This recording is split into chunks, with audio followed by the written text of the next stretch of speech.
Video में हम लोग देखेंगे हमारा परिवेश कक्षा 3। ये पार्ट 3 है, कैसे बने घर। इसके पहले पार्ट 1 और पार्ट 2 की वीडियो हम दे चुके हैं। आज हम पार्ट 3 देखेंगे, कैसे बने घर। इसके अभ्यास प्रश्न देखेंगे। तो देखते हैं कि अभ्यास प्रश्न में क्या है। पहला प्रश्न है कि सही कथन पर सही और गलत कथन पर गलत का निशान लगाइए। तो पहला प्रश्न इसमें दिया गया है कि हम पक्का घर हमें आंधी तूफान और वर्षा से सुरक्षा प्रदान करता है। तो ये सही है कि गलत है। तो इसमें सही का निशान लगाएंगे। और कच्चे घर की दीवारें ईंट और सीमेंट की बनी होती हैं, ये गलत है।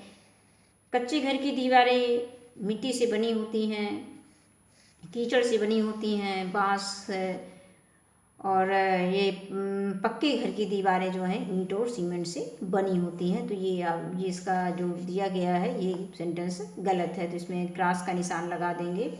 इसको हमने कॉपी में भी कर लिया है, तो देख लेते हैं कॉपी में मैंने क्रॉस करके इसको आंसर दिखाया है। तो पहला दिया गया है कि घर हमें आंधी तूफान और वर्षा से सुरक्षा प्रदान करता है, तो ये आपका सही है। फिर कच्चे घर की दीवारें ईंट और सीमेंट से बनी होती हैं, ये गलत सेंटेंस दिया गया है। इसके बाद घ आता है कि घरेलू कूड़ा खुले में न फेंक कर कूड़ेदान में डालना चाहिए, ये भी सेंटेंस सही है। इसमें सही का निशान लगाएंगे। इसके बाद घ है, पॉलीथीन का उपयोग हमारे पर्यावरण के लिए लाभदायक है, ये भी गलत है। पॉलीथीन का उपयोग हमारे पर्यावरण के लिए लाभदायक नहीं है। और अगला आता है कि मिट्टी में गल जाने वाला कचरा पौधों को पोषण देता है। तो इसको देखेंगे। इसमें ये सही हो जाएगा, क्योंकि मिट्टी में गल जाने वाला कचरा जो है पौधों को पोषण देता है, ये सही सेंटेंस है। इसके बाद पहला प्रश्न, इसमें अभ्यास प्रश्न दिए गए हैं कि आवास का क्या अर्थ है। तो आवास का अर्थ है, इसका उत्तर है कि आवास का अर्थ है घर, अर्थात जिस स्थान पर हम रहते हैं उसी घर कहते हैं। इसके बाद दूसरा प्रश्न इसमें दिया गया है कि पक्का घर बनाने में किन किन सामग्रियों का प्रयोग किया जाता है या किन किन सामग्रियों का प्रयोग होता है। तो इससे सभी बच्चे परिचित हैं। पक्का घर बनाने के लिए क्या क्या, अधिकतर बच्चों के घर क्या क्या सामग्री का प्रयोग किया जाता है। अधिकतर बच्चों के घर पक्के या कच्चे होते हैं, तो हम क्लास में इसको बच्चों के साथ डिस्कस कर सकते हैं कि कच्चा घर कैसे बनता है, क्या क्या सामग्री लगती है, और पक्का घर कैसे बनता है, उसको बनाने में क्या क्या सामग्री की ज़रूरत होती है। तो इस तरह से फिर इसका उत्तर है पक्का घर बनाने में सीमेंट, पक्की ईंट, बालू, लोहे की सरिया, ग्रेनाइट पत्थर आदि का प्रयोग होता है। इसके बाद आगे आता है, चौथा प्रश्न दिया गया है कि अपशिष्ट पदार्थ किसे कहते हैं। तो यह है कि हमारे दैनिक जीवन में विभिन्न कार्यों के दौरान आई अनुपयोगी पदार्थ बचते हैं, जिन्हें हम कचरा या अपशिष्ट पदार्थ कहते हैं। मीन्स हम दैनिक जीवन में बहुत से ऐसे कार्य करते हैं कि जिनमें कचरा निकलता है। जैसे घरेलू में देख लीजिए, जैसे किचन में सब्जी वगैरह काटी जाती है तो उसमें भी कूड़ा कचरा निकलता है। और घर में और भी जैसे कोई सामान मार्केट से आए तो उसमें रैपर निकलता है, तो ये हमारे क्या हो जाते हैं, ये जो अनुपयोगी है, जिनका उपयोग नहीं होता है घर में, उनको फेंक देते हैं, तो वही हमारी अपशिष्ट पदार्थ हो जाते हैं। इसके बाद अगला प्रश्न दिया गया है कि घर को साफ सुथरा रखना क्यों ज़रूरी है। तो घर से निकलने वाले कूड़े कचरे यदि इधर उधर बिखरे रहें तो इससे गंदगी फैलती है, अनेक हानिकारक कीड़े पनपते हैं, इससे दुर्गंध भी पैदा होती है तथा मक्खियाँ बैठती हैं। इसके कारण अनेक बीमारियां फैलती हैं जो हमारे स्वास्थ्य पर बुरा असर डालती हैं।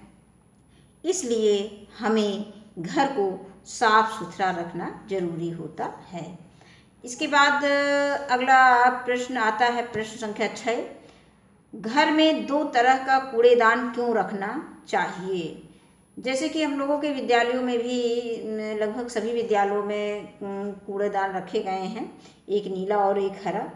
तो उसमें क्या कारण है कि दो तरह के कूड़ेदान रखे गए हैं, तो यहाँ पर भी उसी की चर्चा की गई है कि घर में या बाहर कहीं भी दो तरह के कूड़ेदान क्यों रखना चाहिए।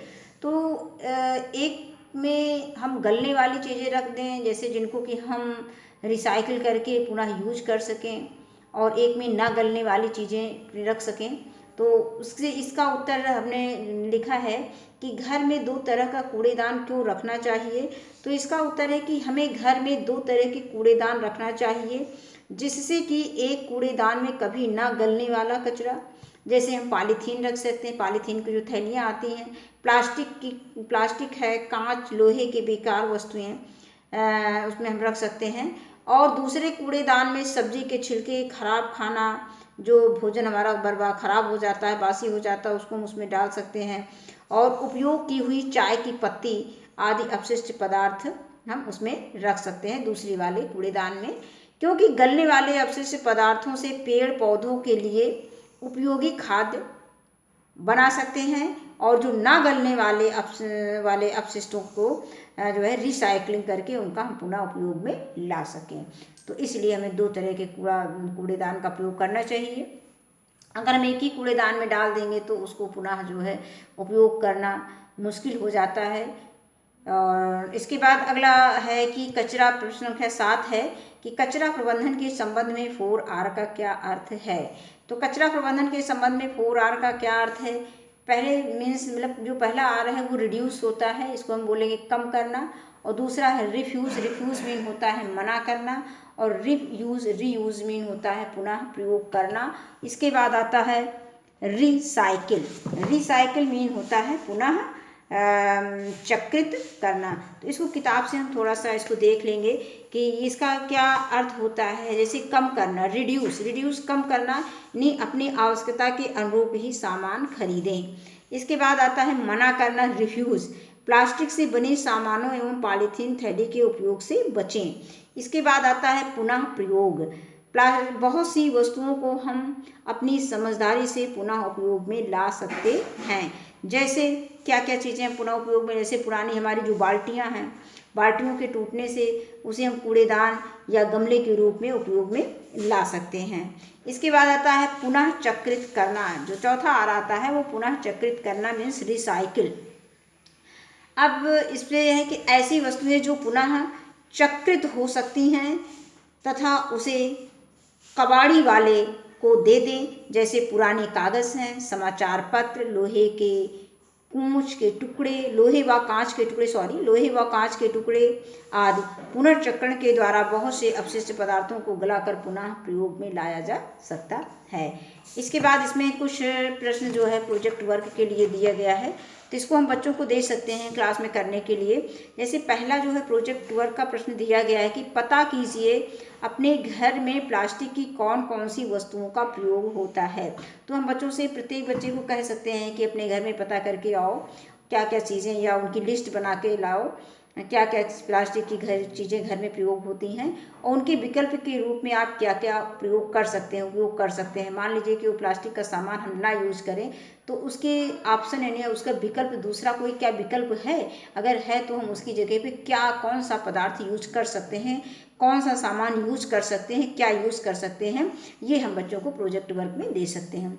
इसके बाद अगला प्रोजेक्ट वर्क दिया गया है कि किसी कबाड़ी से बातचीत करके पता कीजिए कि वह कौन सी वस्तुओं को कबाड़ के रूप में लेता है और उन वस्तुओं को वह क्या करता है। इसे भी हम बच्चों को प्रोजेक्ट वर्क में दे सकते हैं। ये दोनों क्वेश्चन बहुत ही अच्छे हैं और बच्चे बहुत इंटरेस्ट के साथ इसका हल निकालने के लिए तत्पर रहेंगे। तो आज की वीडियो में बस इतना ही।